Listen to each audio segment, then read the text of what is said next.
jet tamak ilo KWOJKWOJ niro pa awale burgerisin rajai gujin pagai enot Juon menin kagai mimit bet yim chabala kadawan Jesus jaga majare kar kamani lo santayo chamalo kia yam wonen pere tanagi de kadagin gajilo chodi din rain eno dan walo gelo bukun Juon koran chongo Juon chebata gajeli jadagalo bible ko ari pendon Juon koran chongo Juon chebata memban kajangan di ridi rongon cincinu yon bukun Juon koran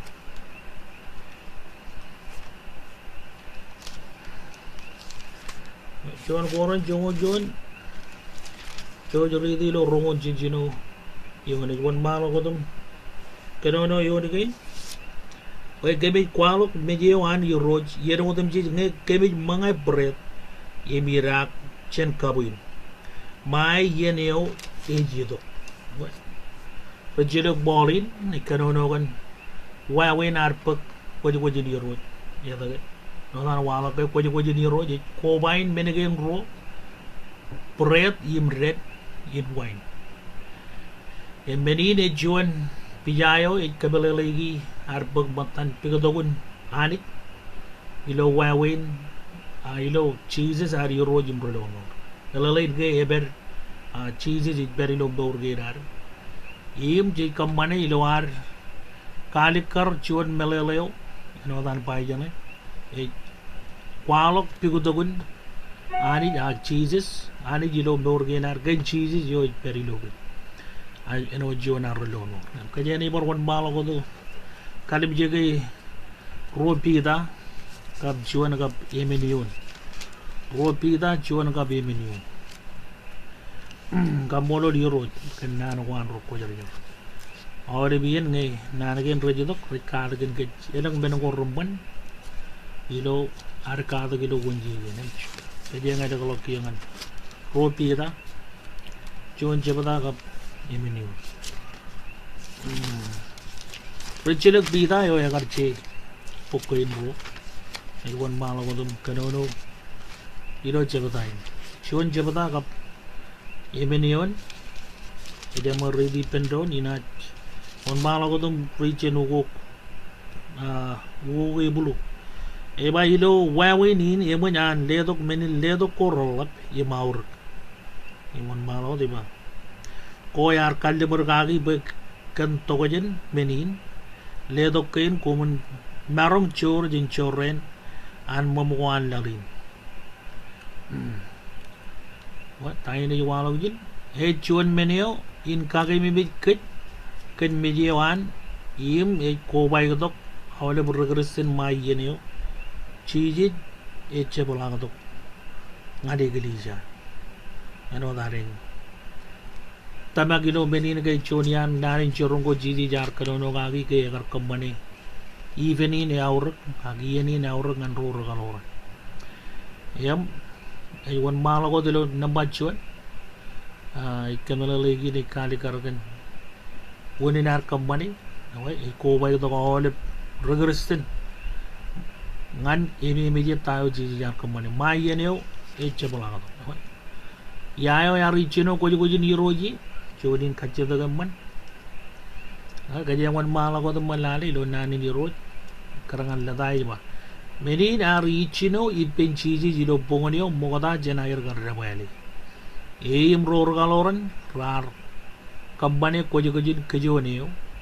KWOJKWOJ yalap an rujuro KWOJKWOJ kejonin ar kage mimi jeneo rijria rar rolok chen kamogogo ilo Egypt em chola me arai gujin mit yim rar legat padagadagan yon kajamin mogo yiman ridriyarro em angelin me yaridok ar kijone mogo kayar pogodok med yon rijebro matano jijelo moda dain kay jiji jagar kambani bandor galoran agar Juon yen KWOJKWOJ aur ngan rijriyo ngan rijuro agar Juon yen ebebeji KWOJKWOJ kejone yam jiji jagar kambane nganir eme meleleo na yaur kan kejun jijiloi e kalik karan ngar ani karlok rijiria rojin kamagogo ani jib ilo meurin jedop kojin iroj elo woni naur ngan meur ginar e marong jab aur gilo kalik karilo meninak lale magilo ladapi chiji yar kammane Juon melele yegel igi chen kojin kejunio ilo anakar kammane ngan ror galoran i mugode ngan kojin iroj em predeo i moineo rar kajar bale menegen rar kwalak Juon meleleo yegel ak melele kel emengin predeo i pijen en bunnen Jesus pijen en bunnen Christ eo ya rub gan arme jugodum jit ako menelo predeo modana predeo jit pagailo kojin iroj yen kojin kamane ani iroj ako predeo is representing and bunnen Jesus in garwo waineo e pijain padagadagan Jesus padagadaga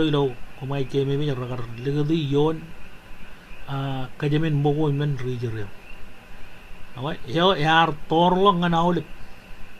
ilo kojin iroj regreslo roj railingalok ngan Calvary yayo Calvary ijo jiji jagar rebeli yawa roj kalamalla janagan anagar jiji jing dani mej ganir yen wodum ji roj pagay mawale biyen ngaji kamane yen kojin iroj jiji me je tayo jiji jagar kamane yon Calvary kaya ka rubayan bunninim kador padagadagan ngan meur ginar payen meron rolok chen kamagogo rolok chen jarwiwi im jen kamagogo an jarwiwi awai kamolo landit kan kojin iroj ebenin ga aur ayat e Juon menelap an aur melelain kan awai right kalamal gajan kanan gar Jesus ingdan himbe jaganir yen wodam ji right pagay right kememit an jiji jagar pagay jo chivir yon rebelio 1 year kajeng regres yem e parain wo Juon yen kagay memit kay Juon ran jiji janaj bar chabalagdok bayin pagay gili jayo nganipen amen Juon kajidiri rigeo chijilo ilo eka manana meyamman ilo yen kojin iroj chechep keme me jo danagar ruben bunnin ka tolok padagadagan gan parwar ak chibar kamolol gan an naj parche balagdo walo je meur ngan Juon irojo Juon ani jo Juon rolo moreo enaj parche balagdo impuk amen chechep perodilo lalin jaban perodilo lalin nganin dreo Juon Juon ran ilo areme meji ilo yen kojin iroj che kagay me kaj magay lalin e chep chigir Juon ran jana jay gujine magut chen lalin kojin peri pen iroj im chegoy ben cherin dreo nganin dreo amen regredon ro ajan kapo bogay ani jigen Juon kajidiri rigeo ilo kunyam mani ilo yen kojin war ti kamani awai Juonian menego jijilo improchi bangga jingin ejep bujara gijin jamarong bar kadag meloy kaya kadungaya win gen mero jumalo gini ba ta melelain kojin iroj awai kaya malale magin bendon melelain kojin iroj karangan ladai padanya ne pret yim waine or rajaletok Juon pija inbit melelain chibil an en pun imnur chibil an kanik impadag em pred chuda kan en pun ni iroj yo kwalongan kajage ay gujun ruje pred mai chebe me jage agar ruje imlelangan regaloran ako en pun ni on rabale agar rup amen rar wegare rar kakkeni ni ji rar rangadai rar rangalogai alegit kalegig yon paran aleben menegen agar rup en punnin kanniegen agar rup kan yago yawan ngan ke ay Juon pijay lu kunale kar predeo melelay beur cabaro dien ngay rijeria ro ray kamane mga yo mile wai raur ta no dar jala ga wang lo chu ta em mga in chu ta wai jib jor mga erro mga mara prede or ragan kachamalakan em prede ga jib mga bajja yor melele ngan rujuru em kambolo lani pengani gili jao ebor wor melele ngan ke jiga jiji jaga rubayan bunnin kana awle maran proje predeo e che kele moni ne jiji e jeo e wudin ar nur melele wunjen meure war e jiloyi imena ke wunjen meure wam wunjen meure wa wunjen meure war wit kachojo e kan IROJ kan Jesus ada mga lalay lo kwas lo Juon children o chabata ka lalay pailo lemungol Juon yun lemungol Juon yun orga Juon mo nang ridi to yunin lo kwas lo Juon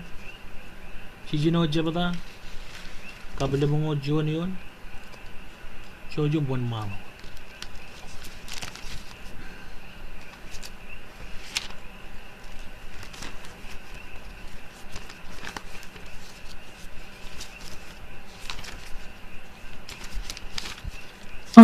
Bakaging ani mo naman molta na kare tiken chojo bon mama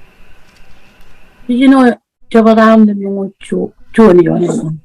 nga proyekto yo ino yo yar waldal ka silang ewan nga chabare yo tara mi sin mga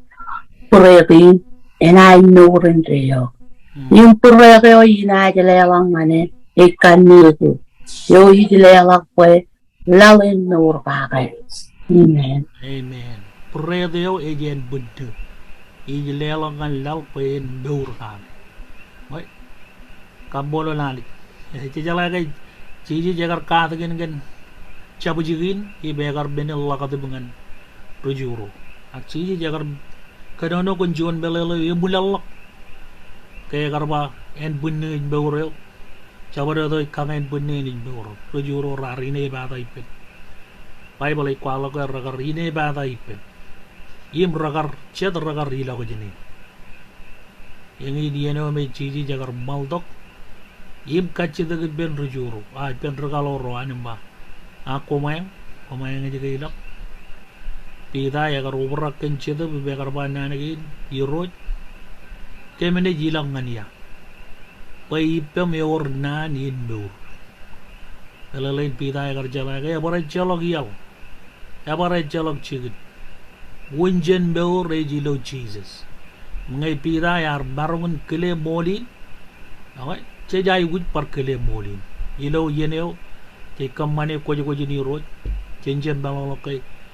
wunjen beur rewar ejilo yi amen kai kamolo nali iya kanyang idongan kaboyo mo jareng kamelegi ki predeo che jelo ko predeo yor beuri predeo yor meleleid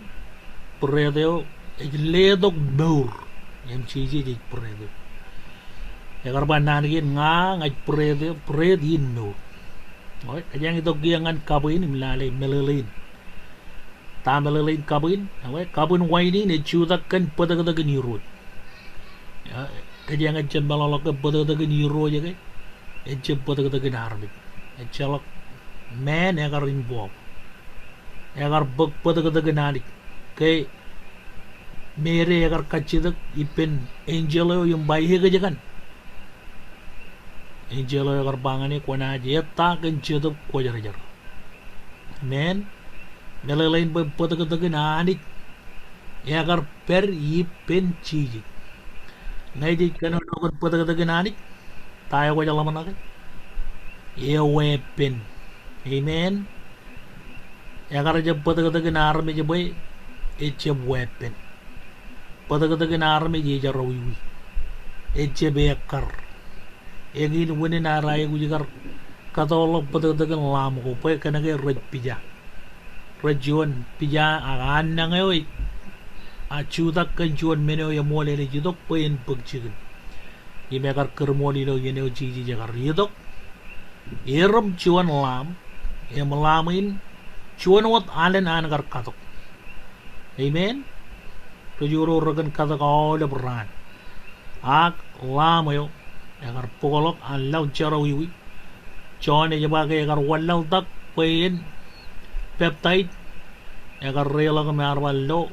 yung lamayo anadi. Lamayo ay pokolok ang law charawiwi. Angel in IROJ agar pangan Mary, nayadan chiji boy na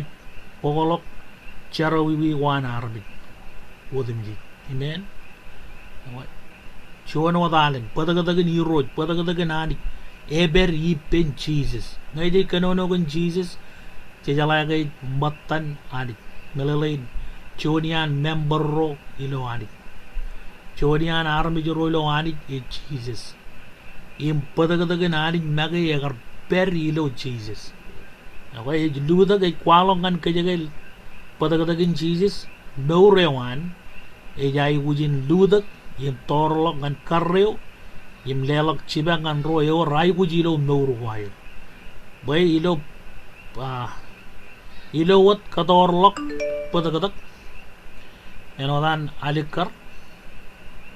ilo wat katorlok padagadak, eo an Jesus, magi, e merong in karreo, ta, charawiwi war. Amen. Padagadayo e karreg charawiwi war. E jamalak yin. Kan jamalak kadak kan padagadayin menin bawro. Pelalain. E jago bar kadak kan menin bawro. E jamin bar war kadak kan menin bawro. Kaya e majan chiji jiro menin kadakoyo e mantada. E wepentada. Amen. Jesus. Nijinari. Kamolo di road, kajang kelal wajot, anodan, Juon na kwalo bilo, Juon, Juon na kapchimi Juon, kajang mo baray lagalok, Bible ko areng ang Juon, ay lata yung ang Juon, lata ko ang Juon,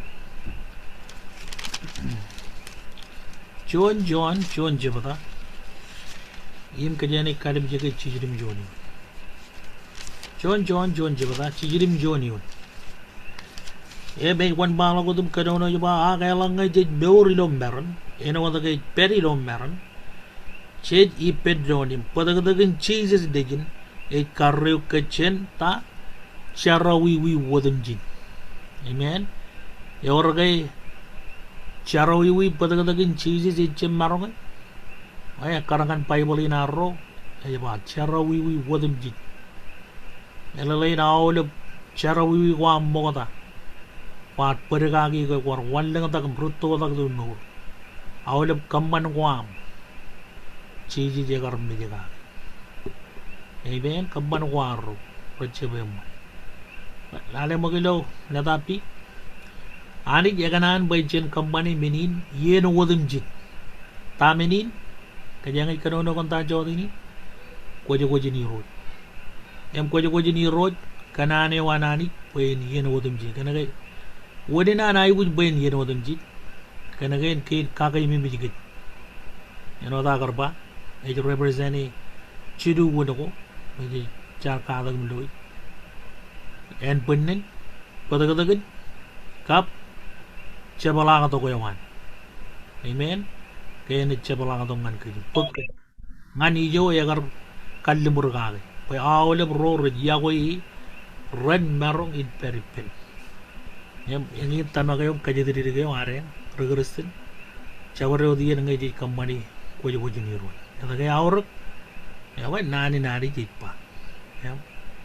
jadi bujin company ilo are meji menegin me rawur gilo KWOJKWOJ ni road jadi wala gijin ilo Juon koran Juon jabatan kam romo jiru kaja maronggai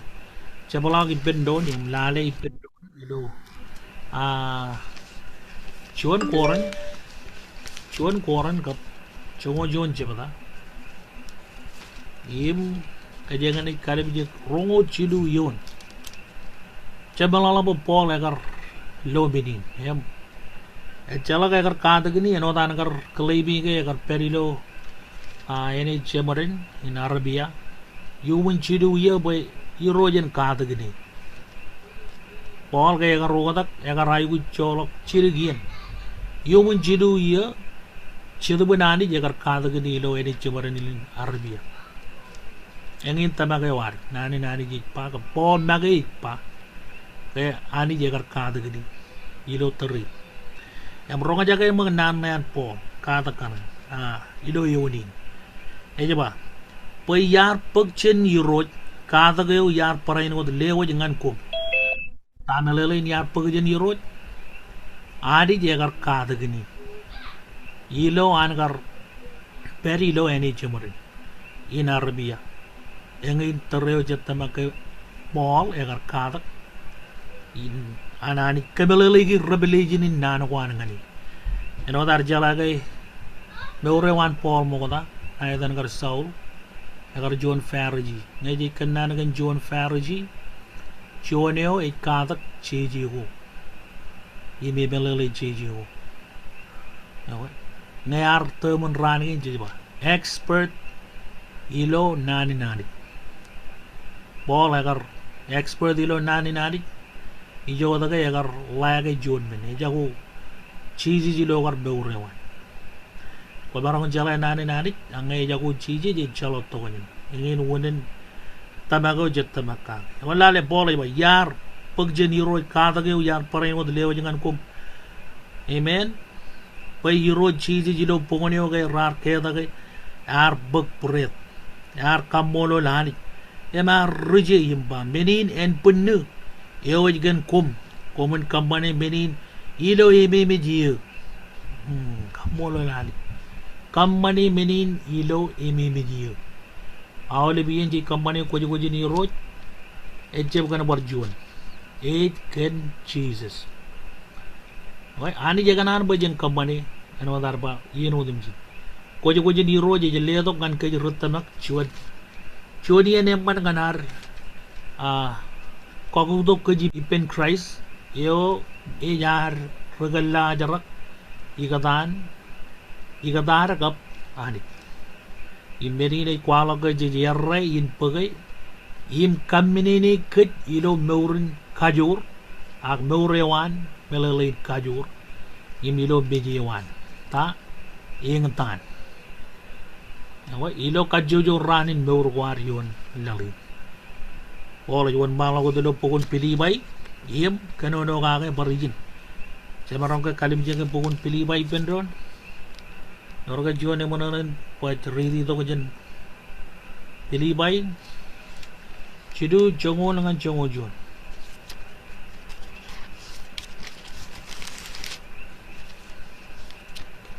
orga Juon yang menyam loy read unmute the breath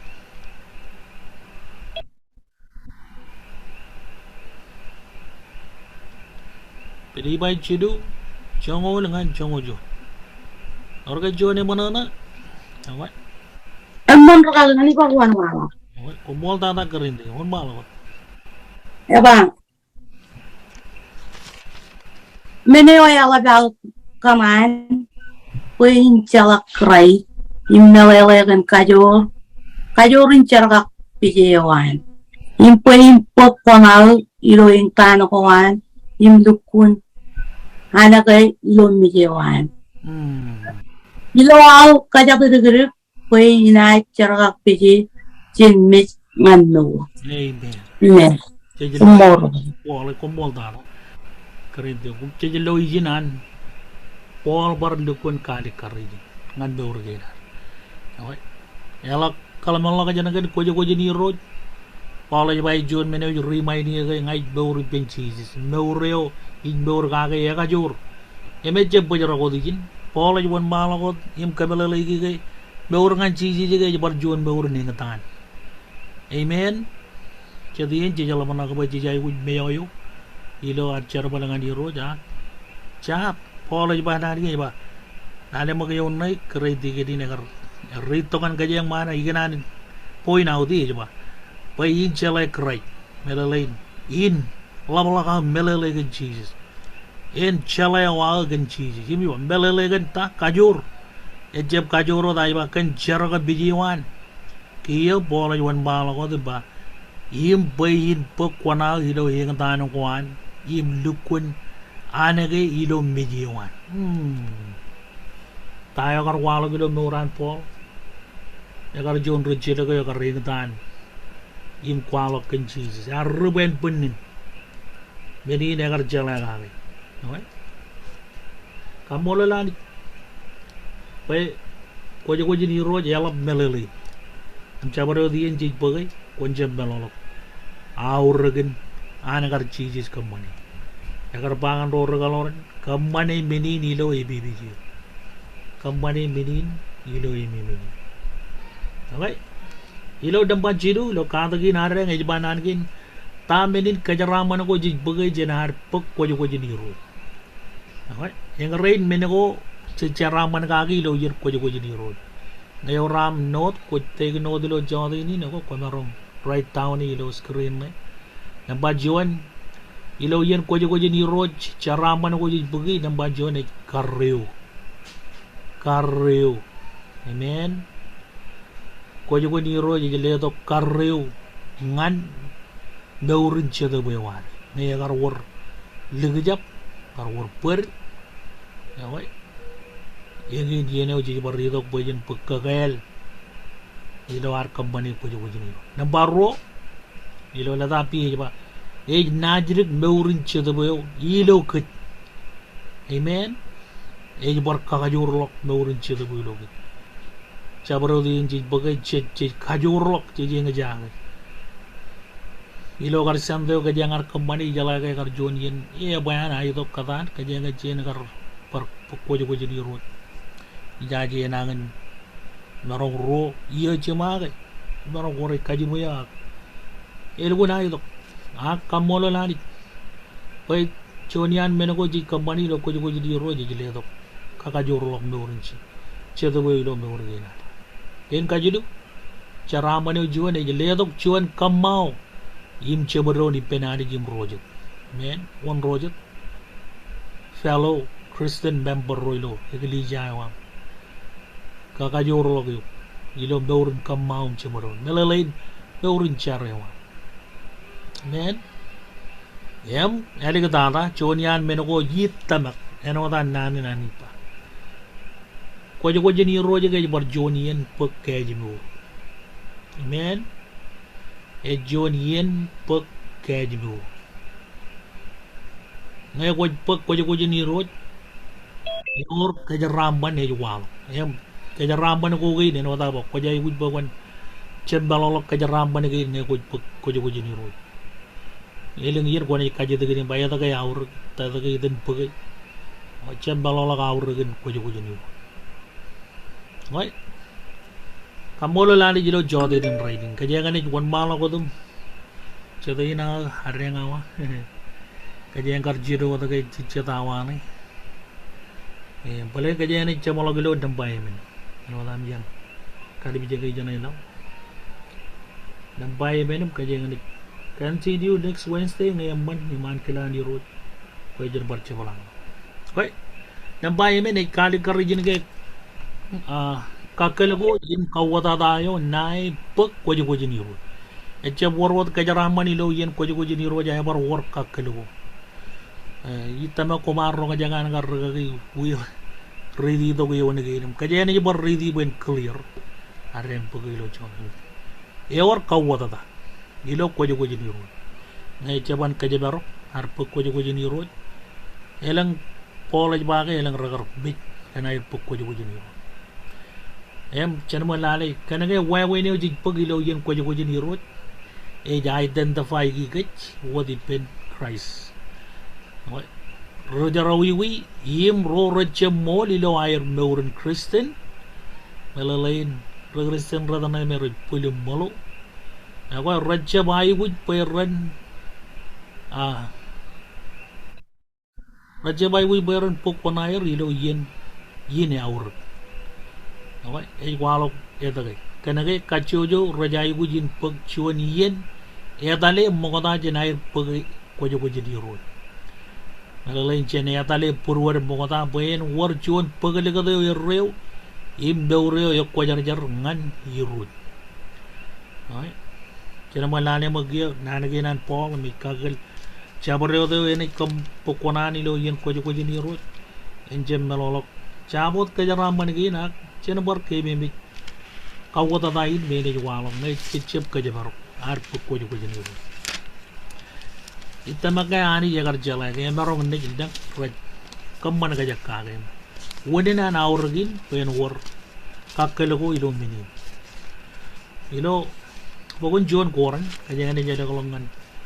chongo Juon jabata ilo Juon koran Jalo jalan ke jar itu jalan le yon kan elok balok polek ke melelegi ko jo jeni roj tum kawa ta ko roj walo gilo ko jo jeni rongo jijinim Juon yon yem lalawa jangan rongo rat yon ke jeni riba ken bedin elanga jabre o de mangai preti iroj agirak chen kaboyo an melelen an iroj yim chep kaude jiroj nale poin kan inna meo ruan nai en puntin im padagdaga ni rod eo ruan melalain eor kendem ngani kendem ni jenengan ro en wadan payit rache bekar beran pek koyo ko jeni rod yam ro radi daga yo ni wan bang ko da para en wa chabro darame je ne atale purwan mogoda inna mangai predio im irak chen kaboyo rongo radam Juon payalangai echep kele melelain en bunin yurot ilo yenan mangai pret yo yimirak chen kaboyo ej liage lagi magi iloan mangai yimirak liage okay kawatata ilo kajen ingali janai ej walog nanai discern discern ej melelain ngan kajanolok meureo e kwajar chen eo e chep kwajar amen ak chibo iman bejin ani im kajangan conclusion lo Hebrew pokon Hebrew jago jabada im rongo radam junior Hebrew jago jabada im rongo radam junior ej wan bang lagu tum kano na ba yin ne me ga jagan aram jo ej ka jagaron ne jinari e oj watak padagdagan puja na nani jeno chon men ej chabaur amen me yar karre gi jin charo gi ej lagadup chedup incho komun lamnak mak kanchongan anaj nana kajeo enaj ekar ngan aramit radin Ajiyo echebemman eban chon men emman ngai chechep kajabaro kar pekko jogojini rejara wiwiro rechebe karberan pekko jogojini ro em bible aj pajen edale ek karangan meureo ijimai lohani edale ek karangan meureo ijimai lohani enodan Paul berkanono ngagilo Juon Thessalonica rojebata kam chongol royon imilo amangai imirage renio kore symbolize Christ imen punewan ewa kajabarok wene chalaga meurilo banten wawe newan lalin im katamene buen pek benegin ilo yen kojo jeniru amolo lani ilo chonine kajane pajaragin Hal biyen ke kojo jeniru jalam elab melelin eno dagar pangan kajeng ilo chinon introduction ewan kadagi na reng jodini perjuangan ne jonian Katok wan regagio chemerelap kamolo lani jigen meurewan menge modolo jin kit Katok kaidan impedibeden tamak negar organizing and joji jin kaidan full watch bel ba ilun rabban rachet pedibeden tamak ko meret kabin git yem legad gajilo foundation o molik Jesus yam choniya rengin kajeng kanono ka kan kojo jeniru kajeng ani continue lo wigil lang ngayam manam iroj ekanan ba kajeng an bar beurup tabar wigil lang kajeni wan malago dum ipendo ng barkuwa to gilo kunchina alaba kamola lani jiboy alabi jaw kajeng nguri lo kadagin kan kojo jeniru KWOJKWOJ ni IROJ ya lama naur KWOJKWOJ ni IROJ man melele wajit rong jagi ilo kada gi nge yor Juon ni kajagarone we ni kajagaron ani jada ga ji kamane kana ga ji jagarpa KWOJKWOJ ni IROJ chodian menago ji kamane kan KWOJKWOJ ni IROJ chedi ne jeb kanu ji ni kut bodeo kana ga ji kajabarok ano dar jala ga pen jeb war charrani lo yen KWOJKWOJ din no dare kwalo ke or ko wada dai lo parai no yen KWOJKWOJ ni IROJ oi ai tama ke ala bijo chidu banani jam jan le gulo purwar nganare kada gilo chodinin rutolo kage erregolo kage yeb kajur kage ilo ar murum cerbalanganan